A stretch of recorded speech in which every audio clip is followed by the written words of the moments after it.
America is a promised land unto them. And unto it all the tribes of Israel will come, and with as many of the Gentiles as shall comply with the requisitions of the new covenant.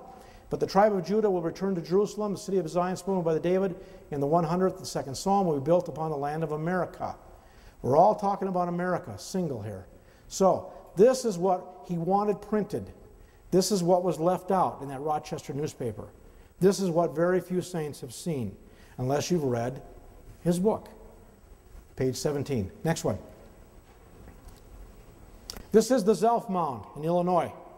This took me about 4 years to find it.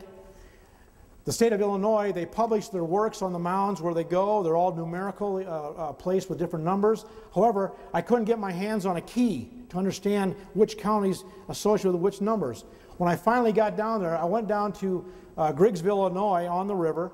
I got right down into it's a game preserve for hunting and fishing. And I went up and knocked on the door of the fish and game guy. And I just introduced myself, and I said, by any chance, do you know where the Zelf mound is located? And boy, he looked at me really strange. And I could see the wheels were turning. I said, I shouldn't have said that. And he thought for a minute. He said, you mean the Mormon mound? And I said, that'll work. He said, well, it's right over there. And so that's how I got to the Zelf mound. Anyway, this is the Zelf mound. Climb to the top. It overlooks the whole Illinois River. And next slide, please. It runs a couple hundred feet long. This is the length of it. Joseph and the brethren dug their ditch right here, took Zelf out right here.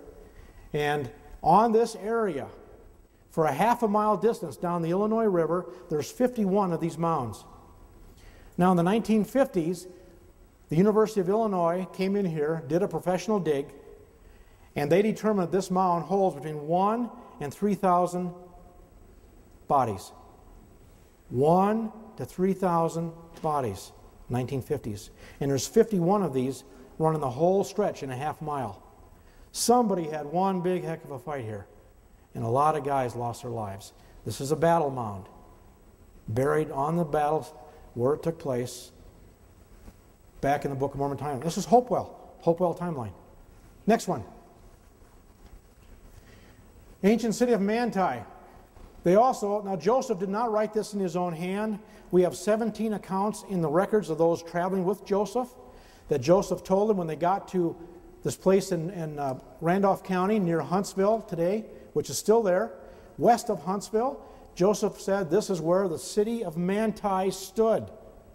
This would be the furthest westernest type southwest corner boundary for the land of Nephi.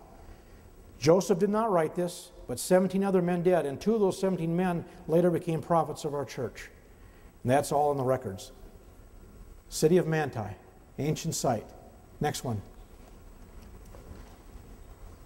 Also, of course, at Adam-ondi-Ahman, Joseph identifies the remains there of a tower.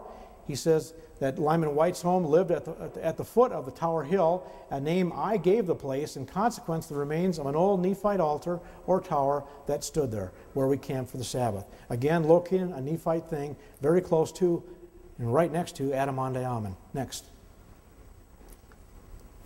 Mosiah 18 and 4 and 5. And it came to pass that as many as did believe him did go forth to a place which was called Mormon, having received this name from the king, being in the borders of the land, having been infested at times or seasons by wild beasts. Now there was in Mormon a fountain of pure water, and Alma resorted thither, there being near the water a thicket of small trees, where he did hide himself in the daytime from the searches of the king.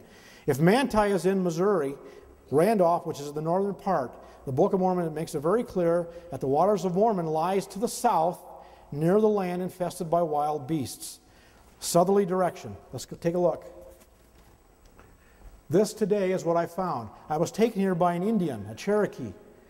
This is Big Spring, Van Buren, Missouri. Spews out 8 million gallons of water per day, 7 days a week, all year long. At one time, it blew out of this black hole right here. It's probably more visible, but something geologic has shifted, and now there's a 40-foot hole right down in here in the water, and it's blowing up out of the earth. 8 million gallons of water a day. Will this count as a fountain of water? I think so. And it's in the right place. It's right straight south at the very bottom of the state of Missouri, near the border of Arkansas, in the Ozarks. Today it's a park. You can go here. Next one, please. I walked around taking different shots. You can see every color of aqua blue is in the water. It's absolutely beautiful. Next one, please. I want to go over next to that blowhole. Here you can see the mist rising up off the water. The water is just churning, and it's loud. It's really loud. And next one, please.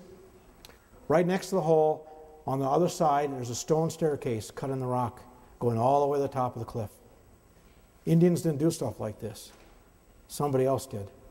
But here it is. Special place, stone staircase. Next one. We're almost done, folks. Book of Mormon Scriptures. Going to show you about 4 of them here. And there's a lot of these. These are just some, I feel, very important ones. 1 Nephi 22, 7 through 8. And it meaneth that the time cometh that after all the house of Israel have been scattered and confounded, that the Lord God will raise up a mighty nation among the Gentiles, yea, even upon the face of this land, and by them shall our seed be scattered. And after our seed is scattered, the Lord God will proceed to do a marvelous work among the Gentiles, which shall be of great worth unto our seed. Wherefore it is likened unto their being nourished by the Gentiles, and being carried in their arms upon their shoulders. 2 Nephi 10, 10 through 12.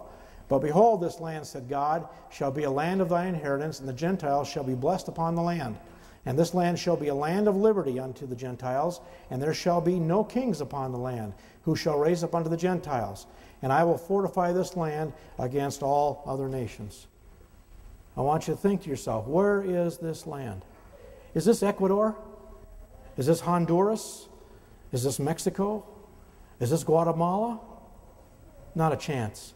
This is the United States of America. It's the only place it can be. Next one, please. Ether 13, 4, 6, and 8. Behold, Ether saw the days of Christ, and he spake concerning a new Jerusalem upon this land.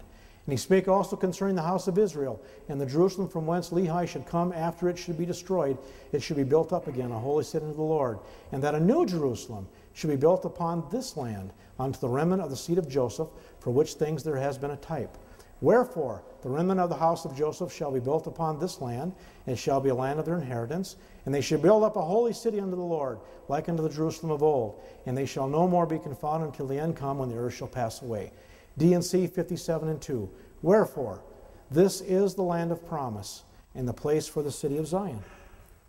This is the land of promise. Lehi went to a land of promise. It has to be the United States of America. But that's for you to decide. Next slide.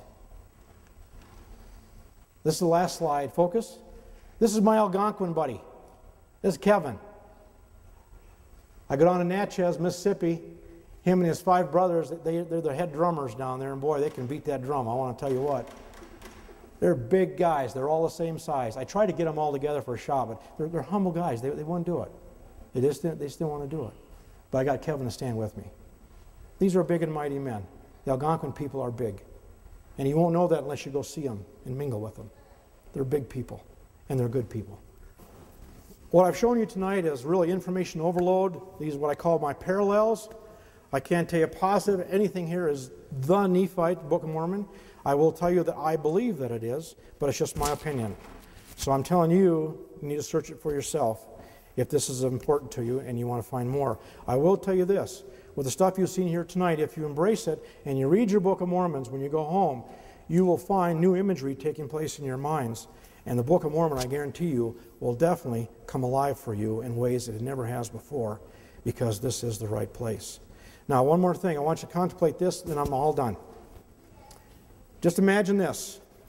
Rough times, and we get a message from the headquarters of the church. And this is the message coming from our prophet. It goes out to all our representatives, down to our stake presidents, out to all the home teachers, and it gets delivered everywhere to every member of the church in the United States. And this is what it says. Brothers and sisters, gather your wives, gather your husbands, gather your children, get your book of remembrance, get your food storage, and within 30 days, I want you and your family to meet me, the prophet, and the brethren at the Hill Cumorah.